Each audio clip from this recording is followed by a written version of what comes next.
পুজো উপলক্ষে রাজধানী আগরতলা সহ সারা রাজ্যে সাজো সাজো রব। নানান স্বাদের পদ আর দেশি বিদেশি খাবারের সম্ভার নিয়ে প্রস্তুত ছোট বড় রেস্তোরাঁ ও ফুড স্টলগুলো। আলোয় সজ্জিত শহরে স্ট্রিট ফুডের কথা না বললেই নয়। কি নেই সেই তালিকায়? এগরোল থেকে চাউমিন অথবা আলুর পরোঠার সঙ্গে কষা মাংস। সারা বছরে দুঃখ হতাশাকে দূরে ঠেলে পুজোর 4 দিন তাই নিটল আনন্দমুখর মন নিয়ে কবজি ডুবিয়ে চলে খাওয়া দাওয়া আর বন্ধুদের সঙ্গে নিপাট আড্ডা। বহুদিনের প্রিয় হারিয়ে যাওয়া বন্ধুর সঙ্গে গল্প করতে করতে গরম চায়ের কাপে চুমুক দিয়ে নিজের হারানো শৈশবকে দুর্গাপুজোতেই খুঁজে পায় জীবন সন্ধানী মানুষ।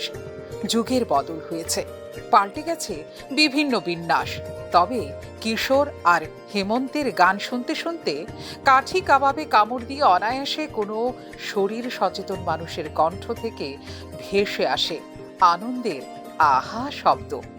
ডায়েট আর নিয়মকে তুড়ি মেরে এই 4 দিন তাই শুধু লুচির সঙ্গে আলুর দমের স্বাদ খুঁজে পাবার জন্য ছটফট করে বাঙালির মন। আর মায়ের হাতের তৈরি সেই পদ সামনে আসলে চরম হিসেবি মানুষের মনেও আগ লাগে অষ্টমীর সন্ধ্যার ছোঁয়া।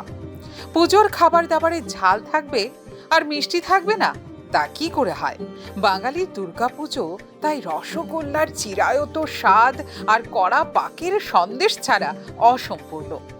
বার্গার আর পিৎজার পাশে তাই শত বছর ধরে চলছে মিষ্টির সগৌরব উপস্থিতি। একটু গ্রামের দিকে অবশ্য পুজোর খাবারের আনন্দটা অনেকটা ভিন্ন। সেখানে পাত পেতে চলে খাবারের শোলক সন্ধান খুঁজে দেখা। খিচুড়ির সঙ্গে ঘেট অথবা পুকুরের টাটকা মাছের ঝোলের ঝোল অম্বল। গ্রামের পুজোর আনন্দ মানে অনেকের সম্মিলিত আনন্দের অবগাহন। পৃথিবীতে শান্তি আর কল্যাণের পরশ দিতে 4 দিনের জন্য কৈলাস থেকে আসেন দেবী মা।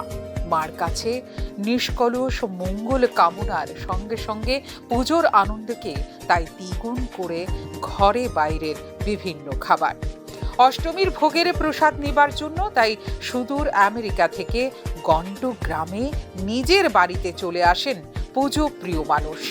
জীবনের অনেক অমীমাংসিত প্রশ্নের মাঝে এই 4 দিন তাই শুধুই ফুরফুরে মেজাজে নিজেকে ভাসিয়ে দিবার সময়।